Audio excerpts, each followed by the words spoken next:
जय हिंद बच्चों, कैसे हो आप।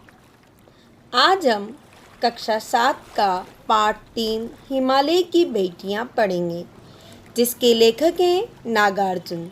तो आइए शुरू करते हैं। बच्चों, आप सभी ने हिमालय पर्वत तो ज़रूर देखा होगा। यदि आप कभी उत्तराखंड हिल स्टेशन पर घूमने गए हो तो वहाँ से हल्की हल्की हिमालय पर्वत की चोटियाँ हमें दिखाई देती हैं। पाठ का नाम सुनते ही आप सोच रहे होंगे कि हिमालय तो एक पर्वत है, उसकी बेटियाँ कहाँ से आ गई। इस पाठ में बच्चों, लेखक नागार्जुन ने हिमालय पर्वत का वर्णन मानवीकरण के रूप में किया है, अर्थात एक मनुष्य के समान किया है। और हिमालय पर्वत से जो नदियाँ निकलती हैं, उन नदियों को ही लेखक ने हिमालय की बेटियाँ बताया है। लेखक ने अब तक गंगा, यमुना, सतलुज जैसी नदियों को मैदानी भागों में ही देखा था। वह उनके प्रति आदर और श्रद्धा के भाव रखता था। इन नदियों की धारा उसे माँ, मौसी या नानी की गोद जैसी सुखद लगती थी। लेकिन जब लेखक एक बार हिमालय पर्वत पर भ्रमण करने के लिए गए और वहाँ उन्होंने नदियों को इतना नज़दीक से देखा, तो उनका वह रूप बिल्कुल अलग ही था। वह रूप देखकर लेखक क्या क्या सोचता है, वही सब हम इस पाठ के माध्यम से पढ़ते हैं। अभी तक मैंने उन्हें दूर से देखा था। बड़ी गंभीर, शांत, अपने आप में खोई हुई लगती थीं। संभ्रांत महिला की भांति वे प्रतीत होती थीं। उनके प्रति मेरे दिल में आदर और श्रद्धा के भाव थे। माँ और दादी, मौसी और मामी की गोद की तरह उनकी धारा में डुबकियाँ लगाया करता। लेखक कह रहे हैं कि अब तक उन्होंने इन नदियों को मैदानी भागों में ही बहते हुए देखा था। वे उसे ऐसी प्रतीत होती थीं जैसे कोई शांत, संजीदा और सुशील महिला हो और अपने आप में खोई हुई हो। लेखक नदियों के प्रति आदर और श्रद्धा के भाव रखता था। इन नदियों में डुबकी लगाना उसे ऐसा लगता था जैसे कोई उसकी माँ, मौसी या नानी की गोद में अटखेलियाँ कर रहा हो, अर्थात मस्ती कर रहा हो। जैसे कोई नन्हा बच्चा अपनी नानी, मौसी, माँ की गोदी में उछल उछल कर खेलता है, उसी तरह से लेखक भी नदी में डुबकी लगा लगा कर उनकी गोदी में खेलता रहता था। परंतु इस बार जब मैं हिमालय के कंधे पर चढ़ा तो वे कुछ और रूप में ही सामने थी। मैं हैरान था कि यही दुबली पतली गंगा, यही यमुना, यही सतलुज समतल मैदानों में उतरकर विशाल कैसे हो जाती है। इनका उछलना और कूदना, खिलखिलाकर लगातार हंसते जाना, इनकी यह भावभंगी, इनका यह उल्लास कहाँ गायब हो जाता है मैदान में जाकर। किसी लड़की को जब मैं देखता हूँ, किसी कली पर जब मेरा ध्यान अटक जाता है, तब भी इतना कौतूहल और विस्मय नहीं होता जितना कि इन बेटियों की बाल लीला देखकर। लेखक कह रहे हैं कि इन नदियों को उनके अपने घर अर्थात हिमालय पर्वत पर देखने से पता चलता है कि यही दुबली पतली कमज़ोर सी दिखने वाली नदियाँ मैदानों में कितना विशाल रूप धारण कर लेती हैं। अपने घर में हंसने खेलने वाली नदियाँ मैदानों में कितनी शांत तथा गंभीर हो जाती हैं। यहाँ इनकी लीलाएं देखकर मन में अनेक जिज्ञासाएं व आश्चर्यजनक प्रश्न उठते हैं। कहाँ ये भागी जा रही हैं? वह कौन लक्ष्य है जिसने इन्हें बेचैन कर रखा है? अपने महान पिता का विराट प्रेम पाकर भी अगर इनका हृदय अतृप्त ही है, तो वह कौन होगा जो इनकी प्यास मिटा सकेगा? बर्फ जली नंगी पहाड़ियाँ, छोटे छोटे पौधों से भरी घाटियाँ, बंधुर आदित्यकाएँ, सरसब्ज उपत्यकाएँ ऐसा है इनका लीला निकेतन। खेलते खेलते जब ये जरा दूर निकल जाती हैं तो देवदार, चीड़, सरो, चिनार, सफ़ेदा, केल के जंगलों में पहुंचकर शायद इन्हें बीती बातें याद करने का मौका मिल जाता होगा। कौन जाने बुढ़ा हिमालय अपनी इन नटखट बेटियों के लिए कितना सिर धुनता होगा। बड़ी बड़ी चोटियों से जाकर पूछिए तो उत्तर में विराट मौन के सिवाय उनके पास और रखा ही क्या है। यहाँ लेखक के मन में प्रश्न उठता है कि आखिर ये नदियाँ अपने पिता हिमालय का प्यार छोड़कर किस लक्ष्य की ओर बढ़ती जा रही हैं। बर्फ युक्त चोटियाँ, हरी भरी घाटियाँ, पहाड़ियाँ, यही तो इनका घर है। किंतु खेलते खेलते चीड़, देवदार, सरो, चिनार, सफ़ेदा, केल जंगलों में चले जाने पर इनका पिता हिमालय जरूर चिंतित होता होगा। इन प्रश्नों का उत्तर यदि हम बड़ी बड़ी चोटियों से जाकर पूछें तो उनके पास भी उत्तर में मौन रहने के सिवा कुछ भी नहीं होगा। सिंधु और ब्रह्मपुत्र ये दो ऐसे नाम हैं जिनके सुनते ही रावी, सतलुज, व्यास, चनाब, झेलम, काबुल, कपिशा, गंगा, यमुना, सरयू, गंडक, कोसी आदि हिमालय की छोटी बड़ी सभी बेटियां आँखों के सामने नाचने लगती है।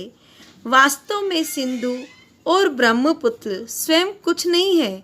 दयालु हिमालय के पिघले हुए दिल की एक एक बूंद न जाने कब से इकट्ठा होकर इन दो महानदों के रूप में समुद्र की ओर प्रवाहित होती रही है। कितना सौभाग्यशाली है वह समुद्र जिसे पर्वतराज हिमालय की इन दो बेटियों का हाथ पकड़ने का श्रेय मिला। लेखक यहाँ ये कहना चाह रहे हैं कि वास्तव में सिंधु और ब्रह्मपुत्र अपने आप में कुछ भी नहीं है। ये तो दयालु हिमालय पर्वत के पिघले हुए हृदय की एक एक बूंद अर्थात हिमालय पर्वत पर जमी हुई बर्फ पिघलकर एक एक बूंद के रूप में इकट्ठा होकर दो महानदों के रूप में समुद्र में मिल जाती है। इसलिए लेखक ने समुद्र को सौभाग्यशाली कहा है क्योंकि उसे महान हिमालय पर्वत की इन दो बेटियों सिंधु और ब्रह्मपुत्र का हाथ पकड़ने का गौरव प्राप्त हुआ है। अर्थात सिंधु और ब्रह्मपुत्र जो कि हिमालय पर्वत की बेटियां हैं, इनके साथ विवाह करने का गौरव प्राप्त हुआ है। जिन्होंने मैदानों में ही इन नदियों को देखा होगा, उनके ख्याल में शायद ही ये बात आ सके कि बूढ़े हिमालय की गोद में बच्चियां बनकर ये कैसे खेला करती हैं। माँ बाप की गोद में नंग धड़ंग होकर खेलने वाली इन बालिकाओं का रूप पहाड़ी आदमियों के लिए आकर्षक भले न हो, लेकिन मुझे तो ऐसा लुभावना प्रतीत हुआ वह रूप कि हिमालय को ससुर और समुद्र को उसका दामाद कहने में कुछ भी झिझक नहीं होती।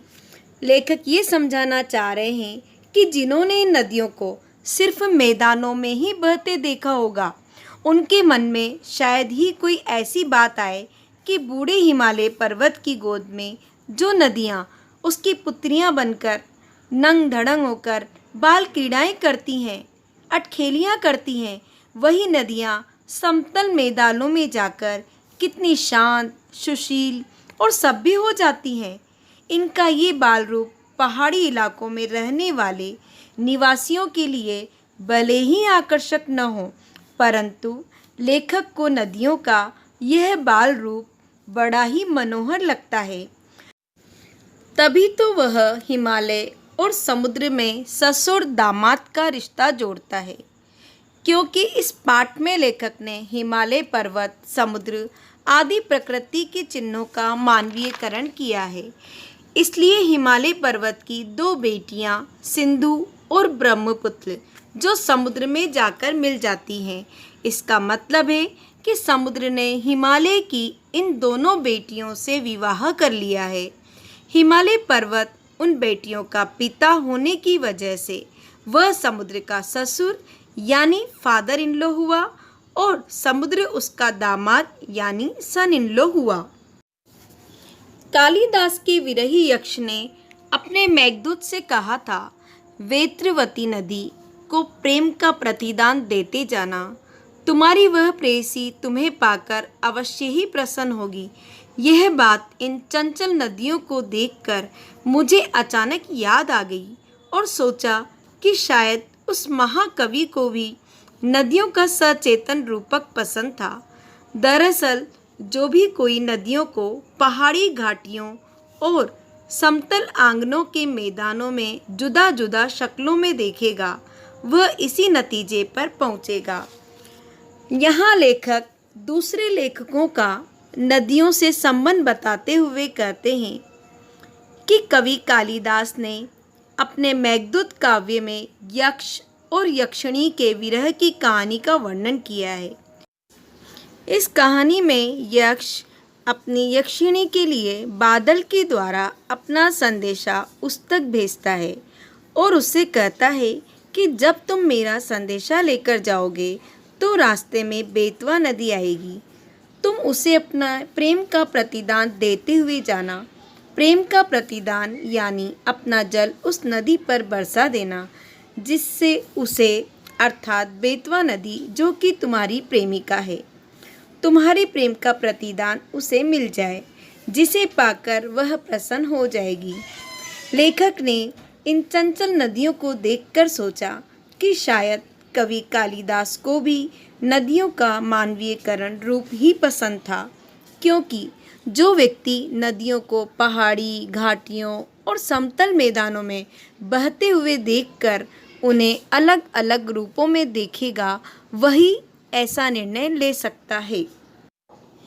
आगे लेखक कहते हैं कि कवि काका कालेलकर ने भी नदियों को लोक माता माना है, अर्थात पूरे संसार की माता कहा है, किंतु लेखक नागार्जुन इनको माँ का रूप मानने से पहले इनको बेटियों के रूप में देखना चाहता है।